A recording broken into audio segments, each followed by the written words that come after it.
إلى حضرة النبي المصطفى رسول الله صلى الله عليه وسلم وآله الكرام وأصحاب العظام شاءوا لله لهم الفاتحة.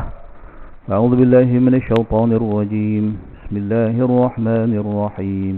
الحمد لله رب العالمين الرحمن الرحيم مالك يوم الدين إياك نعبد وإياك نستعين اهدنا الصراط المستقيم صراط الذين أنعمت عليهم غير المغضوب عليهم ولا الضالين آمين. السلام عليكم ورحمة الله وبركاته. الحمد لله نحمده ونستعينه ونستهديه ونستغفره نتوب إليه ونتوكل عليه ونعوذ بالله من شرور أنفسنا ومن سيئات أعمالنا. من يهد الله فهو المهتد ومن يضلل فلن تجد له وليا مرشدا. أشهد أن لا إله إلا الله وحده لا شريك له وأن سيدنا محمدا عبده ورسوله صفيه من خلقه وحبيبه بلغ الرسالة وأدى الأمانة ونصح الأمة وكشف الغمة وجاهد في الله حق جهاده حتى أتاه اليقين. اللهم صل على سيدنا محمد وعلى آله وصحبه وبارك وسلم أما بعد. Alhamdulillah, utamanya syukur pada Allah atas segala nikmat yang Allah kurniakan kepada kita, terutamanya nikmat iman dan Islam.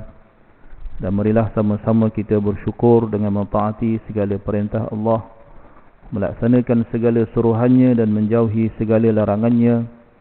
Mudah-mudahan Allah Subhanahu wa taala sentiasa memberikan taufik dan hidayah kepada kita, menerima segala amal ibadah kita, mengampunkan segala dosa, kesalahan dan kesilapan kita, dan mudah-mudahan Allah golongkan kita dalam kalangan hamba-hambanya yang bersyukur. Amin ya rabbal alamin.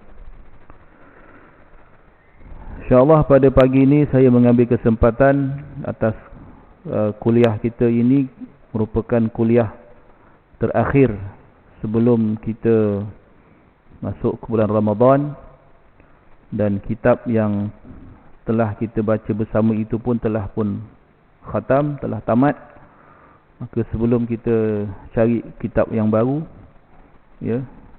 saya ambil kesempatan untuk berkongsi dengan tuan-tuan, puan-puan, muslimin, muslimat sekalian tentang Ramadan, tentang bulan Ramadan yang mudah-mudahan Allah panjangkan umur kita, dapat kita bertemu dan melaksanakan ibadah dalam bulan Ramadan dengan sempurna, insya-Allah. Amin ya rabbal alamin.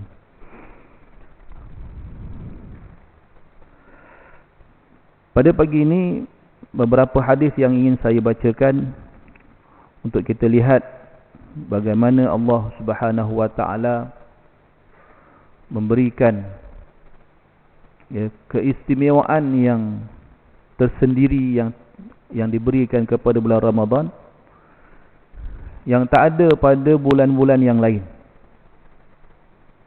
Bahkan bukan sekadar tiada pada bulan-bulan lain-lain, tetapi Ramadan ataupun keistimewaan Ramadan itu tidak diberikan kepada umat-umat yang lain. Maknanya terlalu istimewanya, berharganya, hebatnya Ramadan. Dan seperti itu juga, dan kerana itu juga kita perlu bersyukur.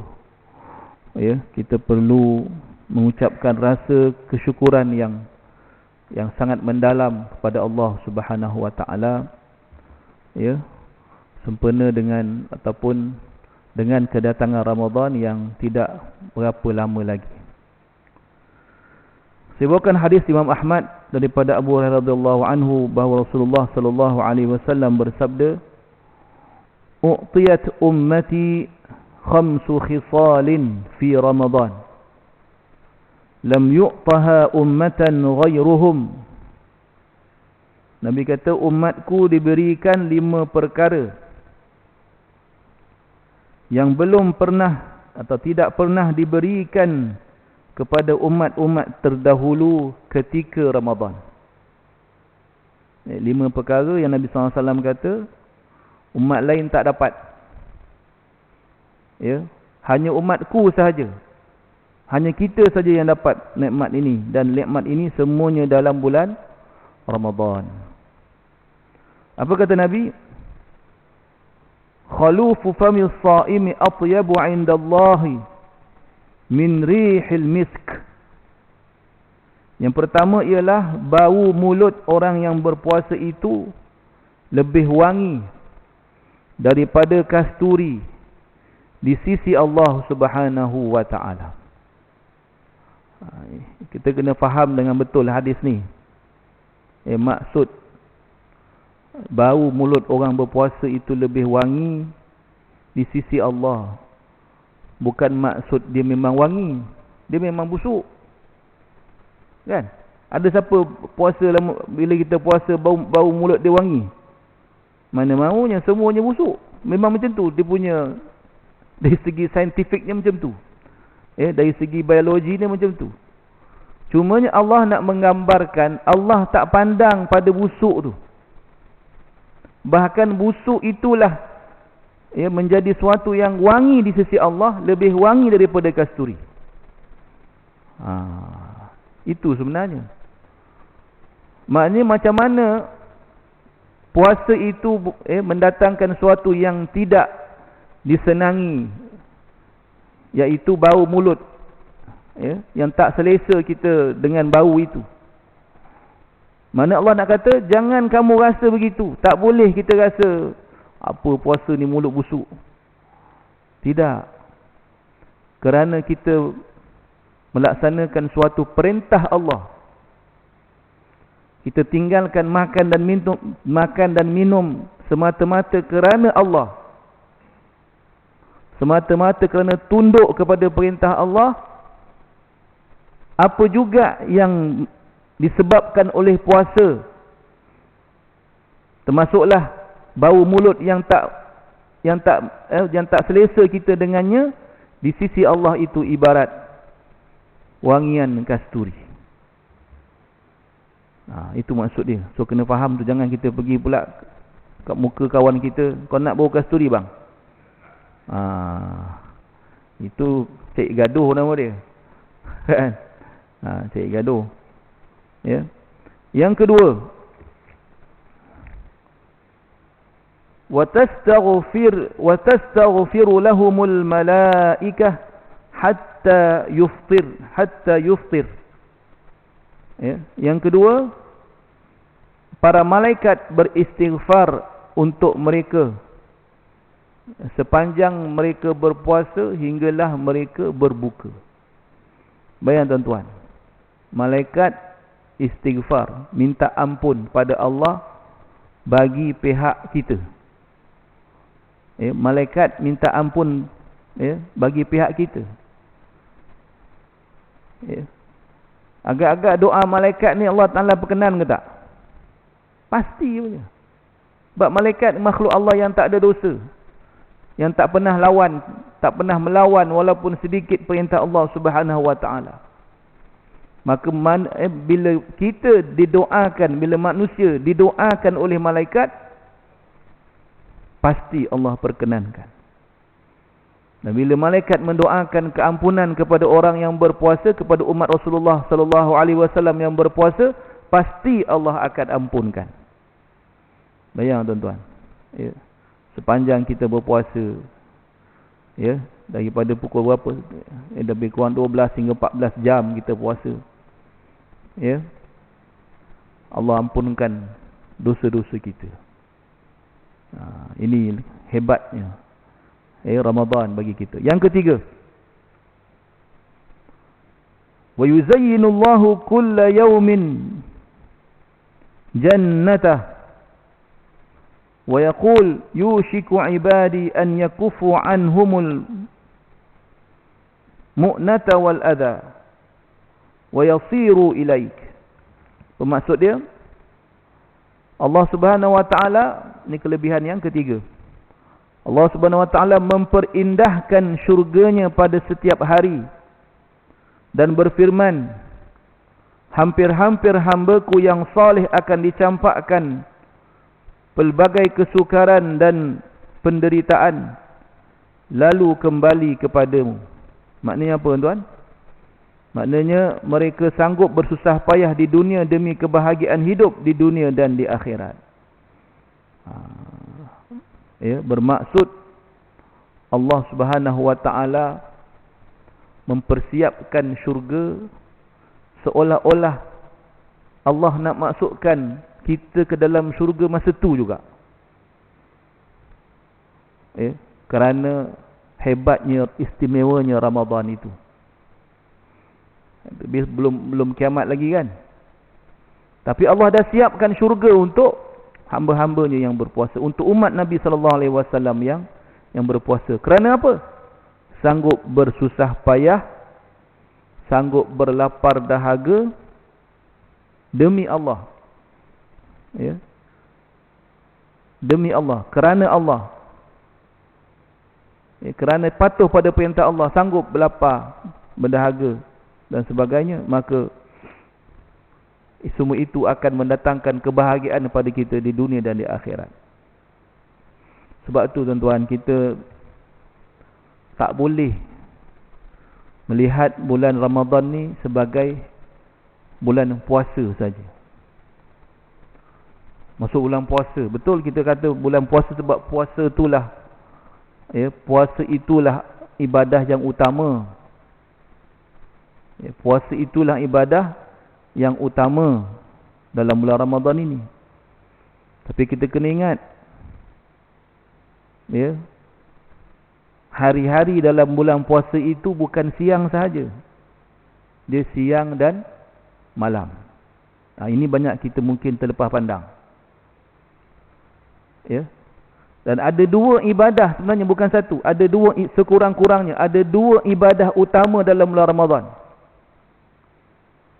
Yaitu as-siyam wal qiyam. As-siyam wal qiyam.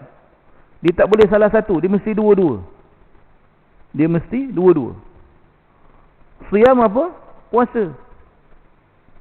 Menahan diri daripada lapar, daripada makan dan minum serta perkara-perkara yang membatalkan puasa, bermula subuh, ya, terbit fajar hingga ghurubus syams, terbenam matahari, daripada subuh ke maghrib.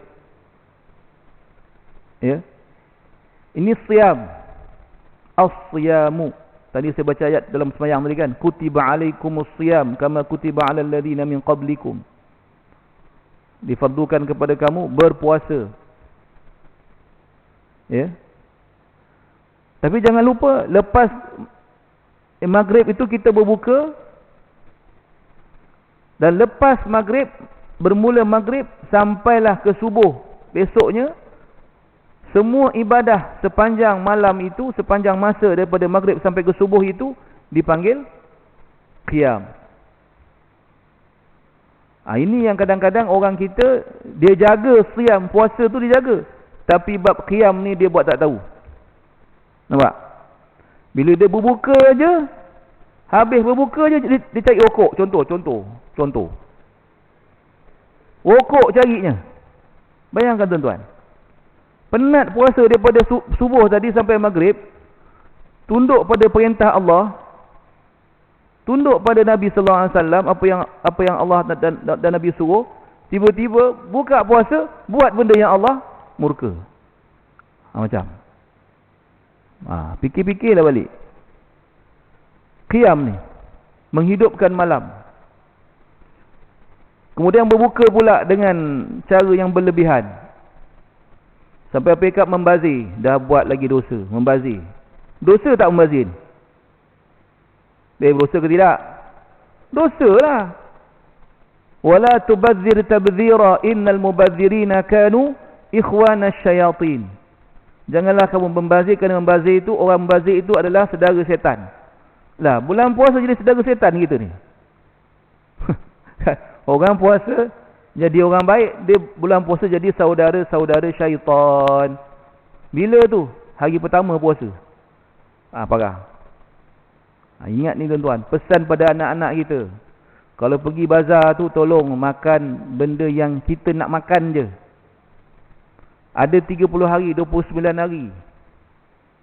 Janganlah hari pertama kau beli 29 jenis kuih, 29 jenis air, 29 jenis mi, 29 jenis hari pertama tu. Bagi-bagilah ada 29 hari. Buatlah menu ke apa ke, pandai-pandai lah. Jangan membazir. Saya cukup pantang tu. Pantang saya ajar anak-anak saya, jangan membazir. Kalau ada satu kuih kau tak makan, kau makan sampai habis. Dah membazir. Bila makan banyak, kekenyangan. Maghrib lambat. Orang patut kalau elok-eloknya buka sikit main maghrib baru makan berat. Itu sebaik-baiknya. Tak apa, makan dulu. Jangan makan terlampau lama. Maghribnya lagi 5 minit nak isyak. Lagi minit nak isyak, baru sembahyang maghrib. Bayangkan tuan-tuan, penat puasa tu. Tiba-tiba kita buat benda-benda tak betul, start kita buka. Dah kekenyangan, sembahyang maghrib pun lambat, lepas tu dah tak sempat nak pergi tarawih, tak sempat nak pergi isyak dekat masjid, tertidur atas sejadah. Ni saya cerita je ni, memang tak ada berlaku ni, cerita je. Tertidur atas sejadah, tak boleh bangun, kekenyangan. Kan? Macam ular sawa, tahu? Kekenyangan. Tertidur. Dah penat puasa, makan banyak, tidur. Kalau lagi teruk, tak sembahyang isyak. Kalau isyak tak sembahyang, agak-agak dia nak sembahyang tarawih ke? Sorang-sorang sembahyang tarawih, mahu? Allahu Akbar. Kalau macam ni lah rupa kita kata tadi, qiyam tu. Kita mungkin jaga puasa kita, tapi qiyam malam tu kita tak jaga betul-betul. Menyebabkan kita terlepas banyak kesempatan untuk menghidupkan malam. Jadi tahun ni tuan-tuan, buatlah betul-betul. Rancanglah. Rancanglah apa kita nak buat. Supaya kita tak terlepas Ramadan kali ini, dan biar Ramadan kali ini jadi perkara atau Ramadan yang terbaik dalam hidup kita. Itu yang ketiga tuan. Yang keempat disebutkan di sini, wa yusfadu fihi maradatu syayatin fala yakhlisuna fihi ila ma kanu yakhlisuna ilaih fi ghairihi.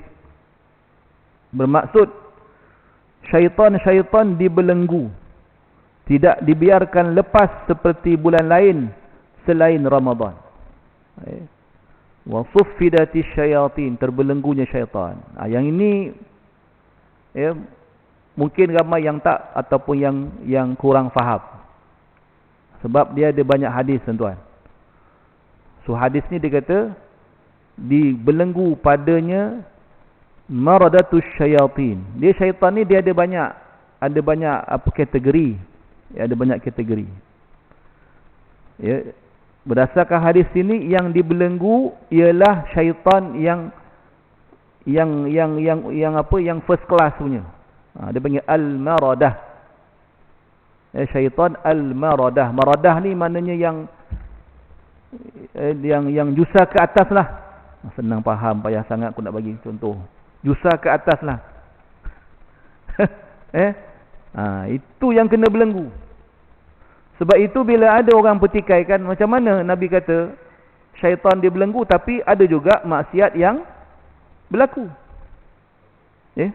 Ada tak orang buat maksiat dalam bulan Ramadan? Ada. Tak kena tegak basah pun ada.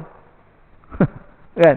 Bulan puasa banyak juga maksiat berlaku, kata syaitan kena belenggu. Jadi seolah-olah mempertikaikan kebenaran kata-kata dan sabdaannya Nabi SAW. Jadi bahaya, tak boleh.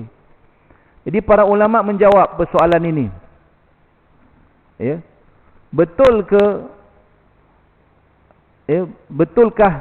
bila kita tengok banyaknya maksiat atau adanya maksiat bulan puasa, bulan Ramadan ni menunjukkan bahawa tidak benar hadis yang mengatakan syaitan itu dibelenggu? Jawapan dia tak betul. hadis tu betul. Kita yang tak faham. Ya, kita yang tak faham. Ya, jadi para ulama menjawab persoalan ini antaranya macam saya sebut tadi. Tidak semua syaitan itu dibelenggu. Hanya syaitan yang berkategori atau yang dalam kategori al-maradah. Syaitan jusa dan ke atas. Yang kecil-kecil ni, yang 54 ke bawah, masih ada lagi. Masih buat perangai lagi. Masih ganggu lagi anak Adam. Itu jawapan pertama. Jawapan kedua, manusia ni buat maksiat adakah semata-mata kerana angkara syaitan? Tak semestinya. Ada satu lagi. Satu lagi ejen syaitan yang paling kuat, apa dia? Yang makan terlentang tadi tu. Apa benda Nafsu.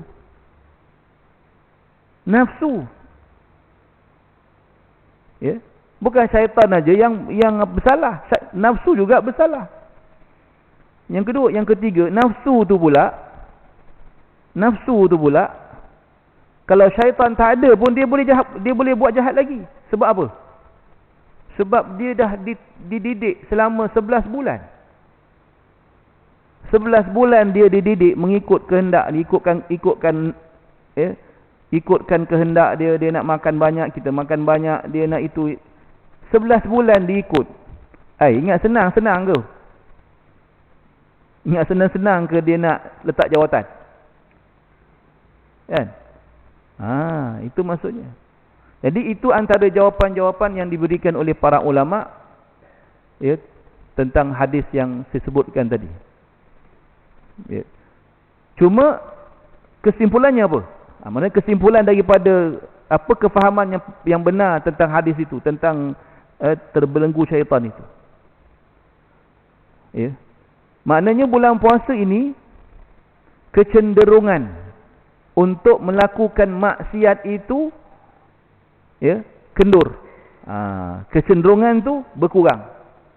Bukan habis, bukan kata kecenderungan tu tak ada langsung, ada. Sebab masih ada syaitan lagi yang menggoda. Ada nafsu lagi yang menggoda. Cuma kecenderungan itu turun. Rasa nak buat jahat tu kurang. Bukan tak ada, kurang. Ya. Dan rasa untuk berbuat baik, beribadah itu lebih. Nampak? Jadi bila rasa nak bila rasa nak buat maksiat tu turun, maka yang pada masa yang sama rasa nak buat ibadah itu insya-Allah akan bertambah. Sebab itu saya sebut selalu kan. Saya sebut selalu, kalau bulan puasa orang ramai datang surau, datang masjid, itu biasa. Itu perkara biasa. Sebab itulah keistimewaan Ramadan. Janganlah kita pandang di atas bawah tak pernah nampak sebelum ni tiba-tiba datang. Jangan. Kan jangan kita cakap, jangan kita buat macam tu. Sebab itulah keistimewaan Ramadan. Bulan puasa je kita rasa nak pergi masjid. Rasa nak datang salat tarawih. Walaupun pada 10 malam pertama sahaja. Allah, tu yang pening tu. Kan? Ya. Itu biasa. Tapi yang luar biasa apa? Yang luar biasa, dah bulan puasa pun tak tergerak nak pergi masjid. Itu luar biasa. Itu kena faham tu. Ya. Luar biasa kalau dah masuk bulan Ramadan, kita tak terpanggil untuk mengimarahkan masjid. Tak terpanggil untuk, ya, memperbanyakkan amal ibadah. Tak terpanggil untuk membaca Al-Quran lebih banyak daripada biasa. Ni bahaya tuan. Ya. Sebab itu Nabi SAW mengaminkan doa malaikat Jibril. Mengaminkan doa malaikat Jibril. Yang berdoa siapa? Malaikat Jibril. Yang mengaminkan siapa? Rasulullah SAW. Agak-agak makbul dah doa. Apa doanya? wailun liman adraka ramadana walam yughfar lah. Kecelakaanlah bagi orang yang bertemu Ramadan, Allah panjangkan umurnya masuk Ramadan, ya, boleh melalui Ramadan, keluar Ramadan, Allah tidak ampunkan dosanya. Nak ampun dosa macam mana? Dia tak usaha untuk mendapat keampunan daripada Allah. Sepanjang Ramadan tu dia tak terkena. Luar biasa. Kan? Ini kita minta simpang, minta jauh. Ya. Jadi kalau macam ni kalau macam itulah cara menyambut Ramadan, ya.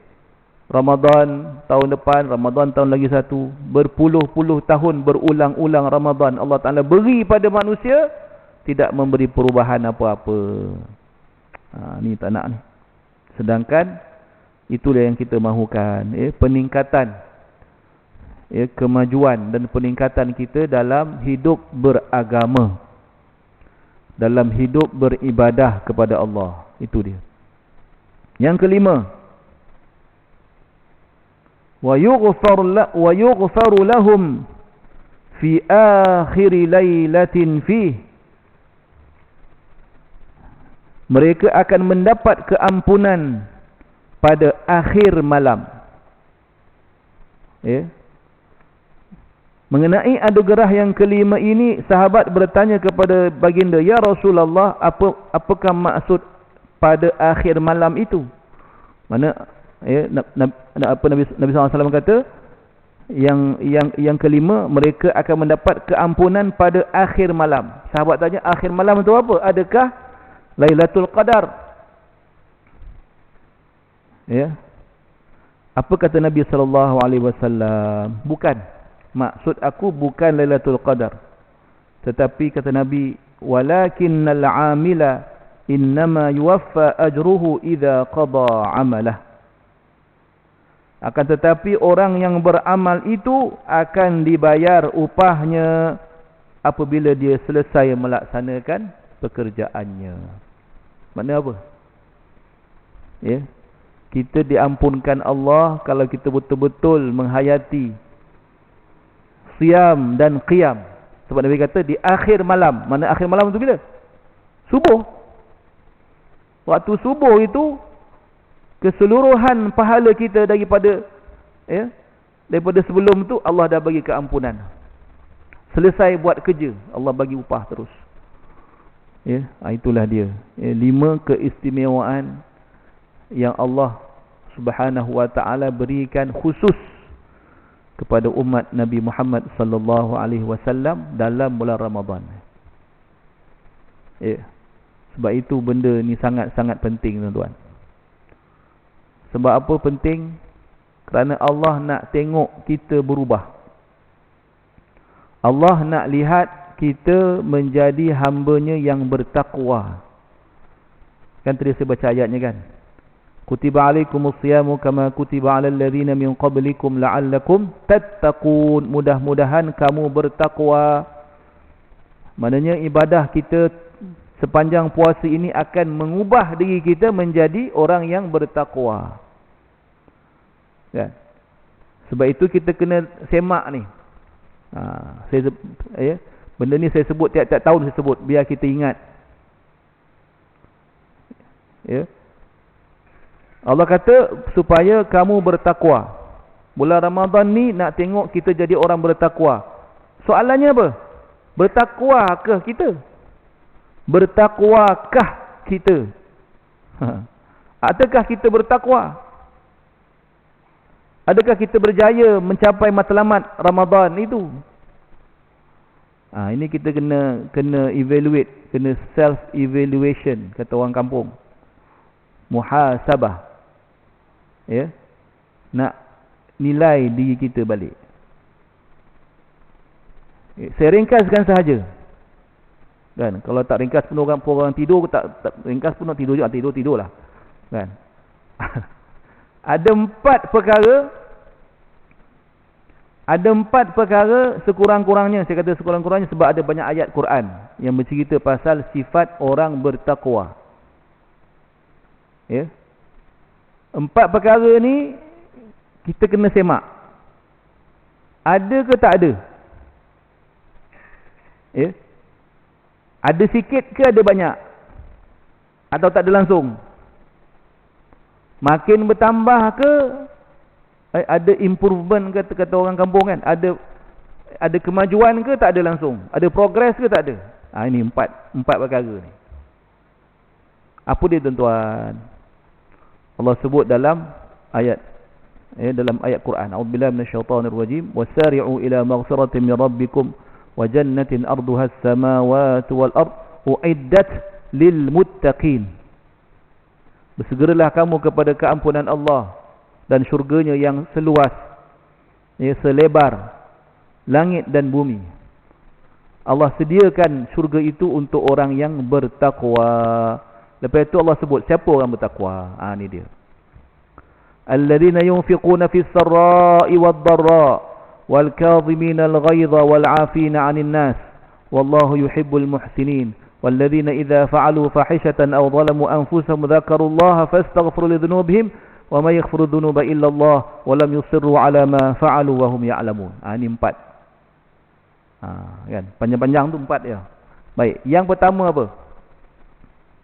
Yang pertama, ciri orang bertakwa ialah orang yang membudayakan infak. Membudayakan infak. Infak tu apa? Keluar harta ke jalan Allah. Guna harta kepada yang Allah redai. Bersedekah. Ya, zakat mestilah. Zakat, sedekah, infak, wakaf. Semua sekali. Ya. Fis sarra wadh-dharra. Sama ada ketika senang maupun ketika susah. Ini ciri orang bertakwa. Ya, iaitu orang yang membudayakan hidupnya dengan memberi. Banyak cara banyak, sikit cara sikit. Sebab itu ya, dalam bab infak ni bukan tunggu kaya baru bukan tunggu ada baru bagi. Dia tak apa lah ustaz, dia berada, saya tak ada. Memang tak ada sebab kau kedekut. Sahabat Nabi ya, sampai peringkat menangis tak boleh nak bersedekah sebab tak ada apa-apa. Nampak? Ya. Qul la ajidu ma ahmilukum alaihi tawallaw a'yunuhum tafidu minad dam'i hazanan alla yajidu ma yunfiqun. Orang-orang ni, sahabat-sahabat Nabi ni, tak ada apa yang boleh diharapkan pada mereka. Mereka tak ada, yang miskin lah. Tak ada benda yang nak diinfakkan. Menangis. Tangisan mereka itu dicatat di dalam Al-Quranul Karim. Bayangkan tuan. Sebab itu bulan puasa ni kita dilatih oleh Allah, oleh Nabi SAW supaya membudayakan infak. Kan kita tahu pahala memberi makan orang yang berpuasa, beri makan berbuka. Bukan beri makan berbuka pukul 12 tengah hari, masa dia buka nanti. Kan? Itu cerita apa tu? Plastik hitam kan? Bukan. Hari ni alhamdulillah di masjid-masjid kita, di surau-surau kita ada iftar, ada berbuka puasa, ada more. Keluar iklan infak Ramadan. Masa ni kita nak guna kesempatan ni. Tak dapat banyak.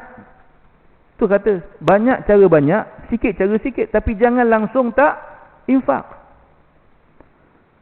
Benda ni sahabat Nabi SAW pun tanya.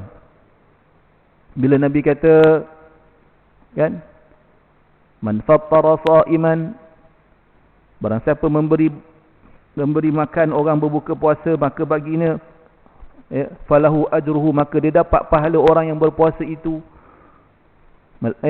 dan tidak dikurangkan daripada pahala orang yang berpuasa. Mana pahala yang istimewa, pahala asing, pahala berasingan kerana bagi makan orang yang berbuka. Sahabat tanya, ya Rasulullah, kami ni bukan semua daripada kami ni orang senang.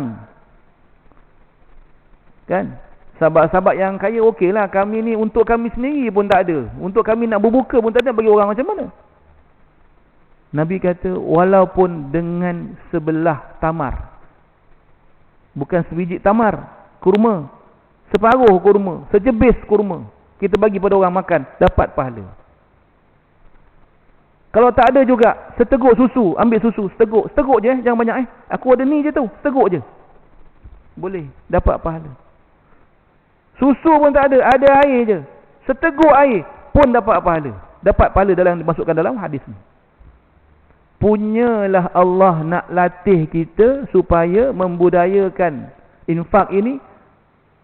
Kita dilatih dalam bulan Ramadan. Nak budayakan sifat orang yang bertakwa. Tuan. Ada kaitan tak dengan ayat tadi? Ada kaitan. Sebab itu kita dilatih ni bulan puasa ni. Saya nak bagi petua senang je lah. Contoh kalau kita rasa macam susah sangat. Selain daripada tadilah kita masuk, kalau ada masjid dia buat lot kan. Satu lot 100, 200, kita bagilah. Kita kongsi tuan-tuan. Kalau kita rasa berat, kamu adik-beradik kita ke WhatsApp group kita kan banyak. Tuan-tuan kan banyak WhatsApp group kan. Daripada sekolah, daripada tadika punya sampai sekolah menengah, sampai universiti, sampai kerja. Adik-beradik punya WhatsApp group. Pakat-pakat lah. Pakat-pakat. Jom kita kita sponsor orang buka, dapat tak pahala. Aku duit tak ada. 50 ada. Okey, 50 pakat. Ada 6 orang adik-beradik. 5 kali 6, 300. Boleh lah. Nampak tak? Pakat-pakat. Kalau kita ada banyak, tak apalah. Kita seorang je sponsor, okey lah. Itu lagi banyak. Pahala kita seorang-seorang. Cover kan? Cover. Kalau tak ada, buat cara tak ada. Tapi jangan sampai tak buat. Jangan sampai tak buat. Contoh lagi mudah, kita nak bersedekah. Kita pergi beli bazar kan. Pergi ke bazar Ramadan. Kita selalu beli dekat akak tu. Kita pun beli, bayar lebih sikit. Kan ada lebih. Benda RM10. Harga, maaf, bendanya katalah RM11-12, kita bagi RM15. RM3 tu akak ambil lah. Kan. Contoh, keep the change. Sedekah lah tu. Itu lagi mudah. Kan? Contoh. Itu contoh-contoh. Jadi maksudnya bulan puasa ni cari jalan supaya bersedekah, infak sebanyak-banyaknya. Sampaikan Nabi SAW disebutkan dalam hadis, terutamanya pada 10 hari, 10 malam terakhir. Ni kena all out ni. 10 malam terakhir kena all out. Kena kena orang kata berhabis-habisan. Ni pecutan terakhir. Patutnya lagi 10 malam terakhir lagi penuh masjid. Sepatutnya. Jadi yang berlaku memang tak patutlah. Berbeza, ini benda ni tuan-tuan, berbeza di tanah Arab. Saya duduk Mesir 7 tahun. Di Mesir di Mesir 10 malam terakhir ni makin penuh orang. Penuh. Tarawih sampai melempah-lempah ke jalan. Dan mereka tak berkira pukul 11, pukul 12, pukul 1. Tak ada isu lah. Besok kerja tak ada isu. Masjid penuh. Tak ada isu besok kerja, besok cuti, besok bolehlah sebab bercuti. Tak ada. Kita ni semua kita nak kira. Tak boleh Ustaz, besok saya kerja, takut saya bangun. Kita itulah masalah kita. Kan? Kita memberi syarat dalam beribadah. Kita beri syarat pada Allah. Ya Allah, seolah-olah ya Allah, aku boleh sembahyang malam ni tapi tunggu cuti lah ya Allah ya. Besok cuti boleh, malam ni aku bangun. Besok tak boleh, besok cuti, besoklah, lusa. Seolah-olah macam tu kita dengan Allah. Boleh tak macam tu agak-agak?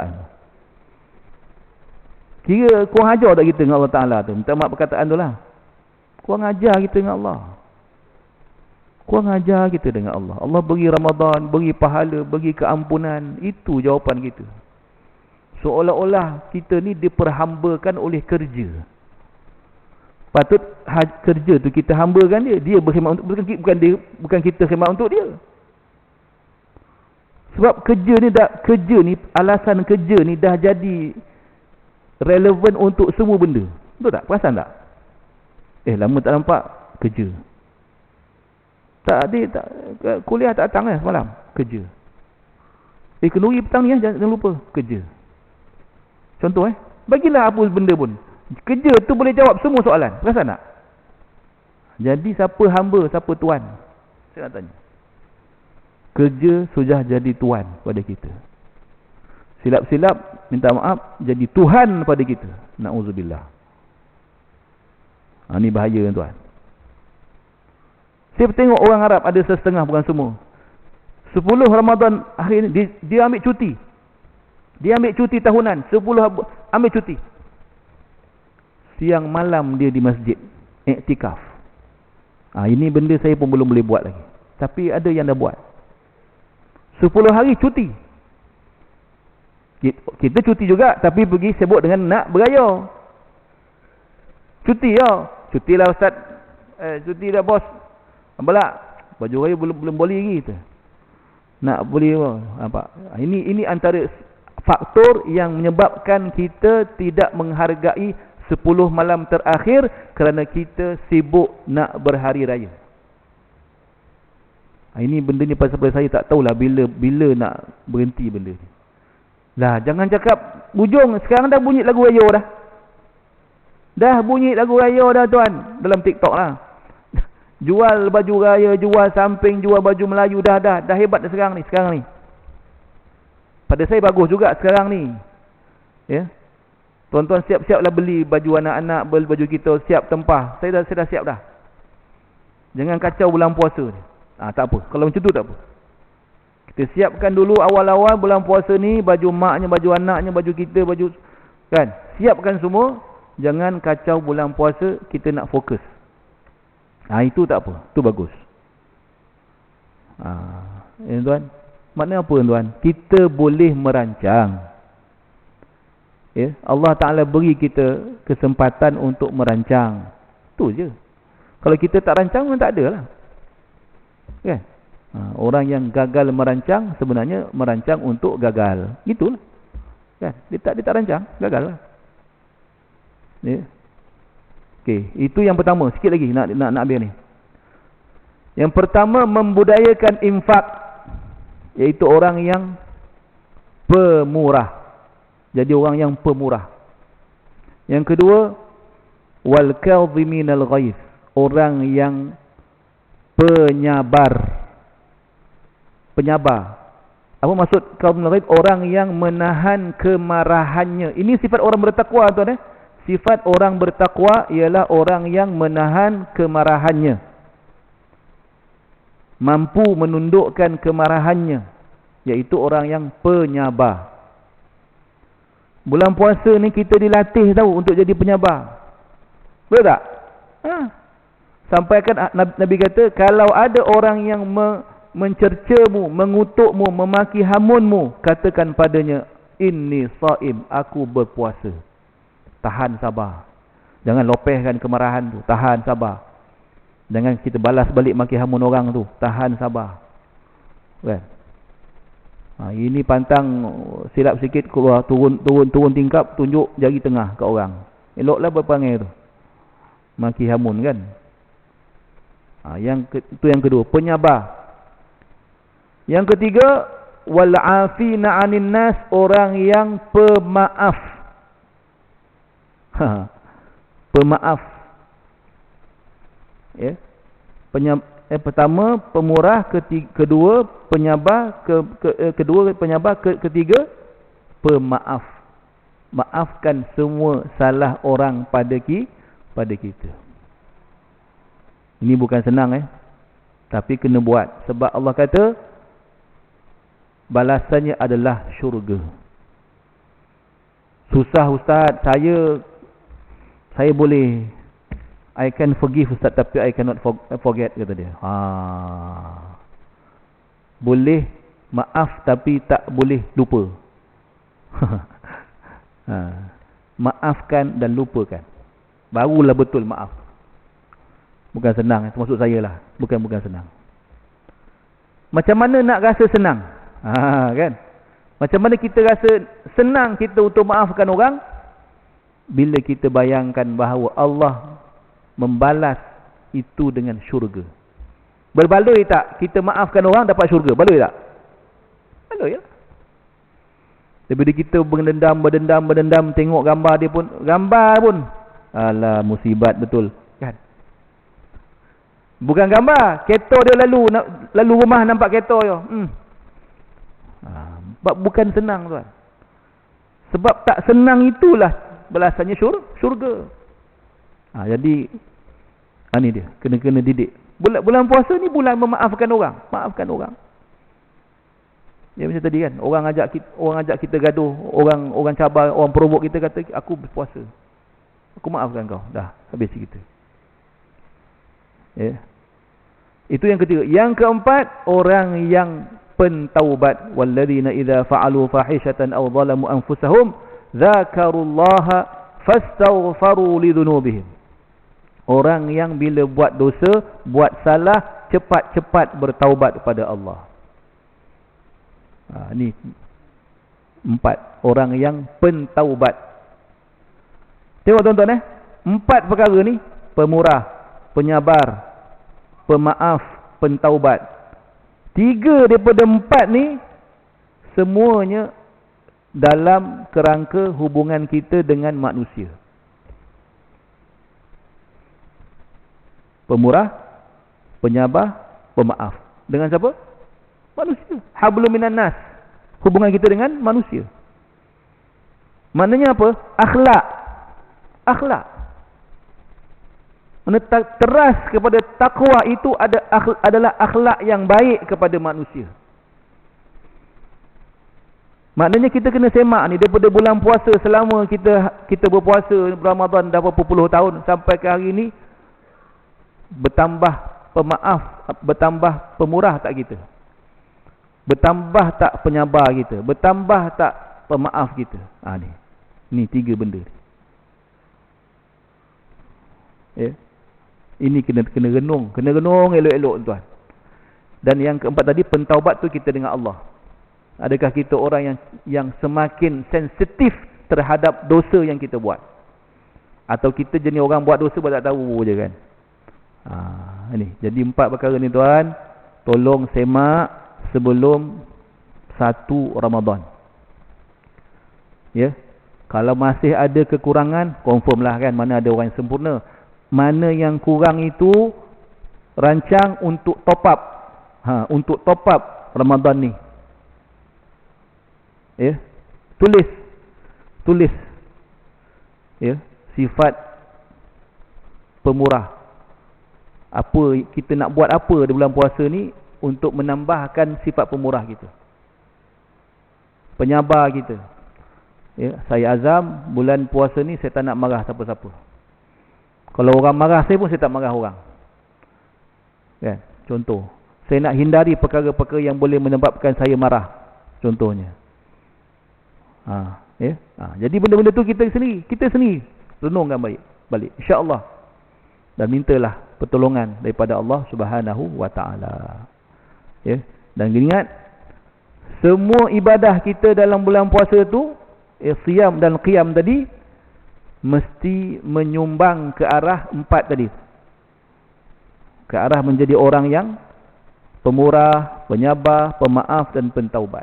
Barulah penuh. Ya, barulah terisi. Tak semesti penuh ni Nabi je.